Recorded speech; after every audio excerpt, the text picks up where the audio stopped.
Good afternoon and Jai Hind student. Welcome again. I am Sapna Singh, your political science teacher. In this video, we discuss about class 11, chapter 2, freedom. Now, in this video, we discuss understand the importance of freedom for individual and societies and explain the differences between the negative and positive dimensions of freedom and explain what is the mean by the term harm principle. Firstly, we discuss introduction. What is the freedom? The word liberty is derived from the Latin word liber, which means freedom.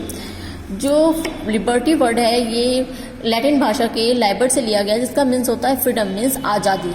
To dimension of liberty. Firstly, liberty means the absence of concentrate and central and it also means to develop the potential and creativity of a person. हमें बोलने की आज़ादी, हमें अपने work को अपने according करने की आज़ादी, ये हमें जो हमारी पावर है, जो हमारी क्रिएटिविटी है, उसको डेवलप करने की आज़ादी, ये है लिबर्टी के dimension. Now different types of liberty, ये आपकी बुक में नहीं है.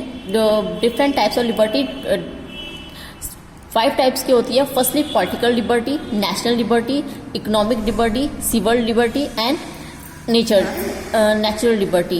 Political liberty, it is positive in nature, and political liberty is the freedom of an individual to live as a citizen. It consists of the liberty for right to vote, to contest in election, to hold public offices, and freedom to participate in the political process and making political decisions. Political जो liberty है ये हमको बहुत ज़रूरी है, because हमें जो voting करने का राइट है, हम अपने रिप्रेजेंटेटिव को चूज़ करने का राइट, ये हमें इससे ही मिलता है. हम अपने जो एक सिटीजन की जो फ्रीडम है वो किसे पॉलिटिकल राइट के द्वारा ही हमें मिलेगी. Secondly national liberty. National liberty means freedom the people from foreign dominations. And Third, economic liberty. Economic liberty means those rights that are engaged by a person by consuming his livelihood. किसी भी person को अपनी जीविका चलाने, अपनी earnings के लिए वो पूरी तरह से फ्री होना चाहिए कि उसको अपनी कमाई कैसे करनी है. ये नहीं कि वो लॉफुल हो, लॉ के अगेंस्ट हो, ऐसी हो कि वो अपने जो बिजनेस है उसको खुद चूज कर सके, उसको क्या करना है क्या नहीं करना है, उसको अपनी अर्निंग कैसे करनी है, उस पर किसी का फोर्स ना हो, किसी का दबाव ना हो कि वो जो कमा रहा है वो अपने तरीके से ना कमाए, दूसरों के कहने से कमाए. And political liberty and civil liberty became meaningless in the absence of economic liberty. अगर हमें इकोनॉमिक लिबर्टी नहीं है तो पॉलिटिकल लिबर्टी और सिविल लिबर्टी कोई मायने नहीं रखती है. बिकॉज अगर किसी भी पर्सन को उसके लाइफ को चलाने के लिए उसके पास रुपीज़ ही नहीं होंगे, उसके पास पैसा नहीं होगा कि अपनी लाइफ को कैसे चलाएगा, कैसे अपने जीवन को जिएगा, तो उस ऐसे चाहे पॉलिटिकल लिबर्टी, चाहे उसे वोटिंग का राइट मिल जाए, चाहे कोई सी भी राइट मिल जाए, उसका कोई बेनिफिट नहीं है. इकोनॉमिक लिबर्टी में हम ये भी कह सकते हैं, लाइक अगर 2 लेबर हैं, उनमें से एक मैन है, एक वुमेन है. मैन को उसी चीज़ के लिए आप पैसे दे रहे हैं 18,000 और किसी को उसी एक वुमेन को उसी चीज़ के लिए आप कहीं ना कहीं 15,000, तो ये इक्वालिटी नहीं है. ये कहीं ना कहीं उसकी लिबर्टी को हटाया गया है, इसको वायलेट करा गया है. तो इकोनॉमिक लिबर्टी बहुत ही जरूरी है. नेक्स्ट है civil liberty. Civil liberty mean the freedom guaranteed to us by the state. It include freedom to speech and expression and freedom of religion, freedom of life and property, freedom of assembly, freedom of seek constitutional remedies in the case of freedom is violated. Civil liberty में हम अपने fundamental rights को देखते हैं. हमें बोलने की आज़ादी है, हमें अपने रिलीजन को चूज़ करने की आज़ादी है, हम अपनी लाइफ को कैसे जिए इसकी हमें आज़ादी होनी चाहिए.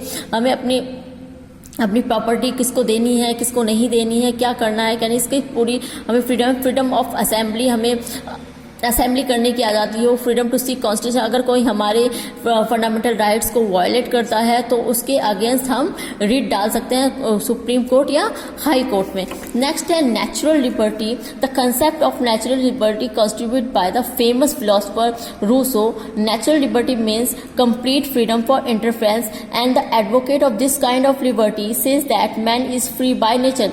नेचुरल लिबर्टी के नेम से ही पता चल रहा है जो हमें नेचर ने जो हमें चीज़ें दी है वो हमारे लिए पहले फ्री थी, बट अब धीरे धीरे क्या हुआ, उनको कहीं ना कहीं गवर्नमेंट ने या लोगों ने हमसे छीन लिया. चाहे वो ऑक्सीजन हुई, चाहे रिवर का वाटर हुआ, ये सब हमारे लिए फ्री थे, बिकॉज ये हमें गॉड ने, हमें नेचर ने दिए हैं। लेकिन अब धीरे धीरे इस पे भी अपनी पावर किसने बना ली? गवर्नमेंट में। लाइक हम देख सकते हैं पहले जो आदिवासी होते थे वो फॉरेस्ट में रहते थे, है ना। उसके बाद क्या हुआ, गवर्नमेंट ने उन पे भी अपना कब्जा बना लिया और उनको जितनी भी जनजाति थी उनको फॉरेस्ट से हटा दिया।